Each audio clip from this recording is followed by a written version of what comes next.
Hello future teacher, in this video we are going to learn some major conceptions of curriculum.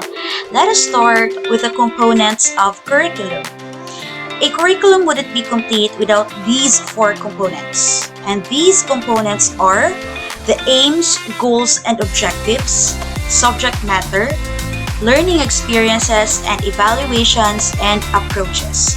Meaning to say, a curriculum wouldn't be called a curriculum without an aim, without a goal, and without an objective. So this time, we will give an examples of what are those things that specifically provides the aims, goals, and objectives of the curriculum existing here in our country. So for the very first example we have is the Educational Act of 1982. Educational Act of 1982 is also known as Batas Pambansa bilang 232. It says that as Filipinos, we have the right to receive relevant quality education. So as teachers, the challenge for us is to provide relevant quality education to our learners because that's the aim of our curriculum, regardless of the sex, age, socio-economic status of our learners, as well as their physical and mental conditions.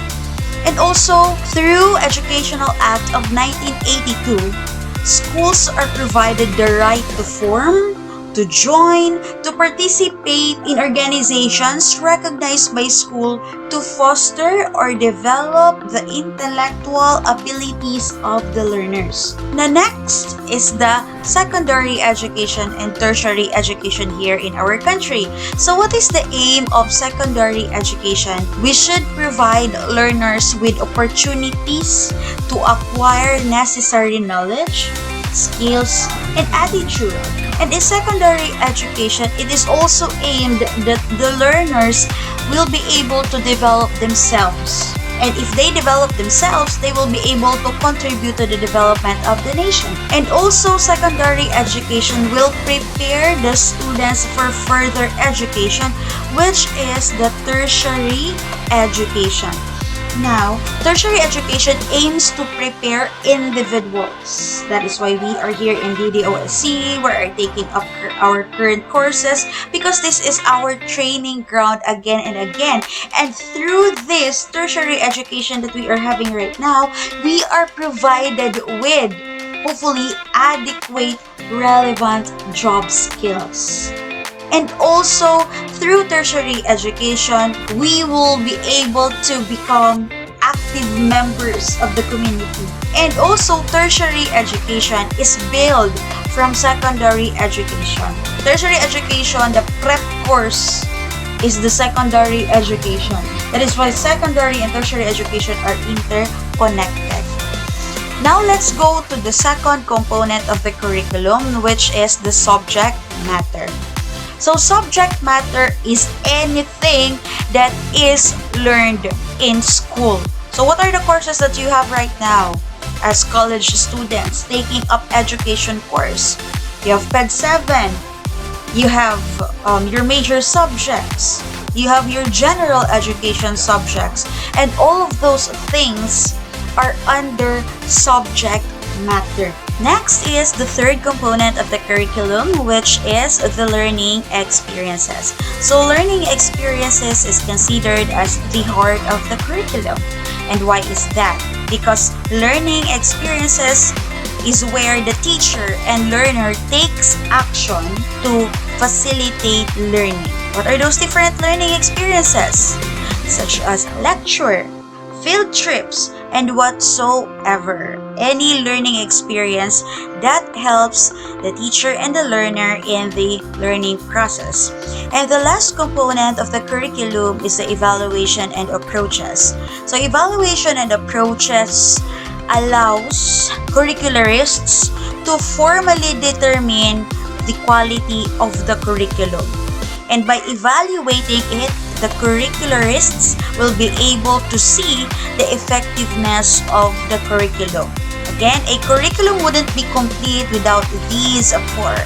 It first needs to have an aim, a goal, objective, and it should also include the subject matter. What are the things to be learned by the learners, and also what are the learning experiences that should be provided inside or outside the classroom to deliver the subject matter. And of course, it needs to have evaluation, again, to determine the quality and effectiveness of how it is implemented.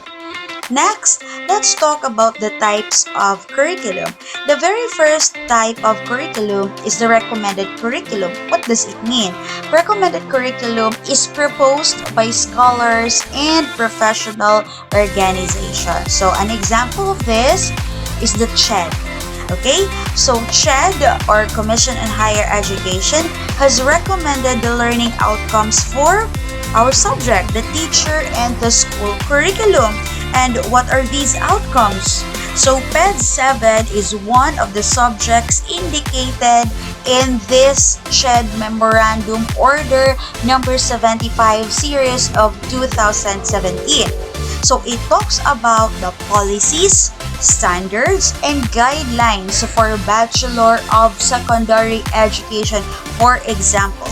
And as for the BEd, it is numbered as 74 series of 2017. And speaking of the specific learning outcomes that we should provide, okay, it is actually indicated in our syllabus.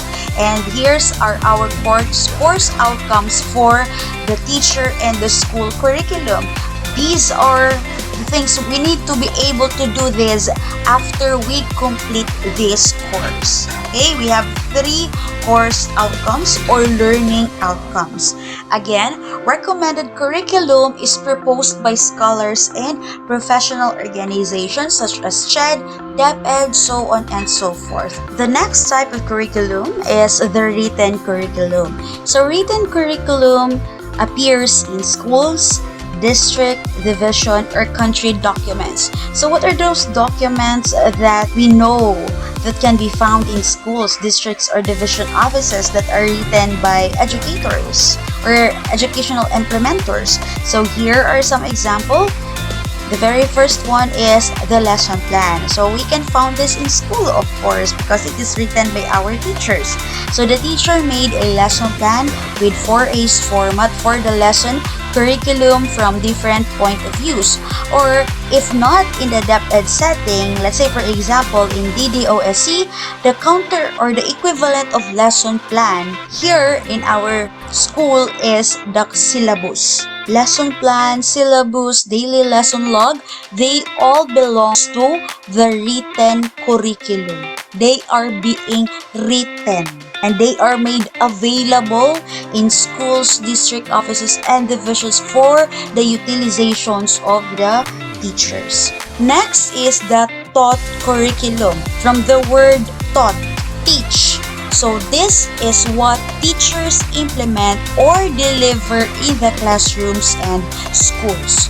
Okay, what is being taught? What do we teach inside the school? So for example, the teacher used a constructivist approach so that the learners would share what they know already about definitions of curriculum. So in teaching, what is the strategy used by the teacher? Constructivist approach. What else? Okay, so those are the taught curriculum. The next type of curriculum is the supported curriculum. Supported curriculum talks about field trips, computers, audiovisual materials, which supports and help in the implementation of the curriculum. Again, supported curriculum, anything that supports the implementation of the curriculum. Other examples for this is this one. Teacher made use of what? Facebook Messenger as a platform to extend the lessons to the learners even without face-to-face interactions. Facebook Messenger becomes a supported curriculum because it supports the implementation of the curriculum or the delivery of the instruction. Next is the assessed curriculum. Assessment. So assessed curriculum talks about what is tested and what is evaluated, or how learners are evaluated. For example, Princess created a paper and pen assessment for her quiz on the topic curriculum definitions. So what is the type of assessment created by Princess? So a paper and pen assessment. And specifically a quiz, so a formative one. Assess curriculum also exists because anything after the delivery, there should always be an assessment. So assess curriculum talks about what is being assessed and how it is assessed. Next is the learned curriculum.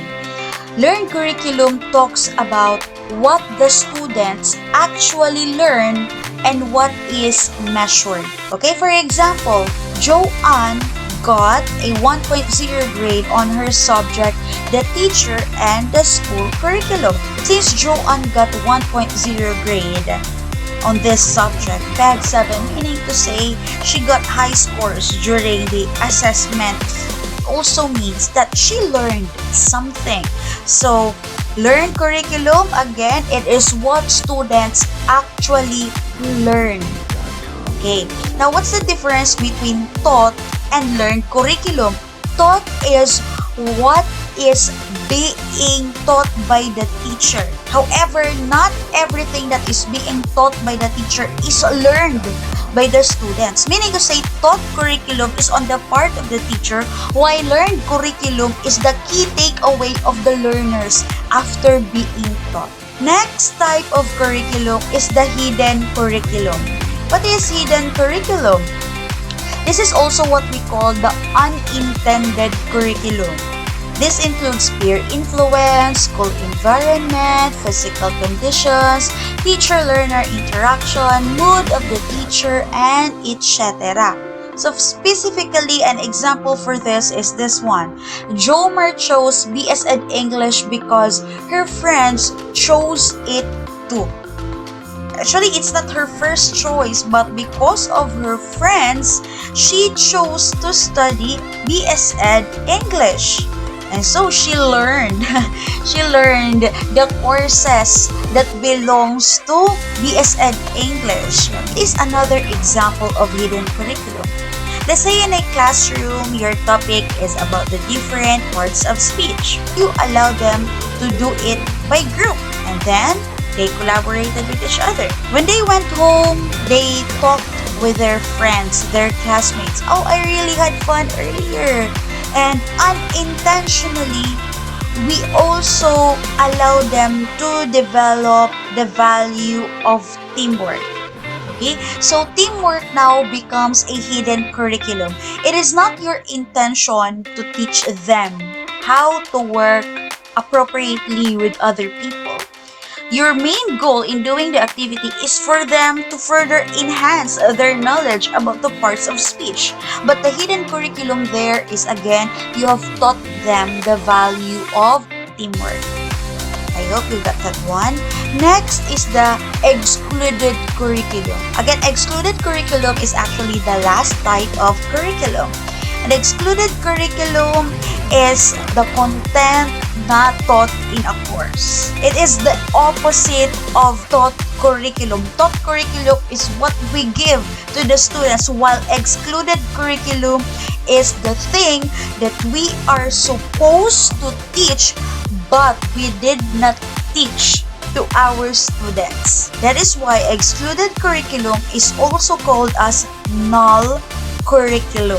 N-U-L-L, null curriculum. Why is there a null or excluded curriculum? Maybe because a teacher considers a specific topic a not so relevant topic for the students to learn. That is why he or she excluded it. Now, the topic that was not taught is called the excluded curriculum. So, students might not be taught about an ongoing debate among experts. Let's say, for example, in our PED 7, we are talking about the curriculum change from K to 12 what is the curriculum proposed by Inday Sara Duterte? So that's what we have talked about in class, but I did not taught you about an ongoing debate among experts whether to include grades 11 and 12 in the revision of the curriculum. So that could be considered again as an excluded curriculum.